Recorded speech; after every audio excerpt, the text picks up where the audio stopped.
but আমার genre হচ্ছে এটা একটা ছবি হবে ও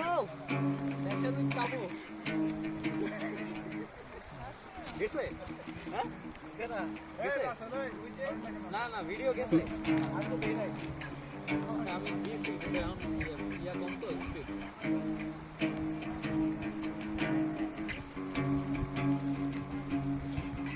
একটা ভিডিও দিছি গ্রুপে একটু দেখেন সবাই কি ভিডিও দিছেন ওয়াও আমি তো নাই বিসর্জন দিব তো সবাই পয়সা দেব খেলার গ্রুপে দিয়া খেলার গ্রুপে আপনাকে তো পুরো পার্থ বড়ুয়ার মতো লাগতেছে পেছন থেকে হ্যাঁ পার্থ বড়ুয়া হ্যাঁ হ্যাঁ এই যে প্রাঙ্গণ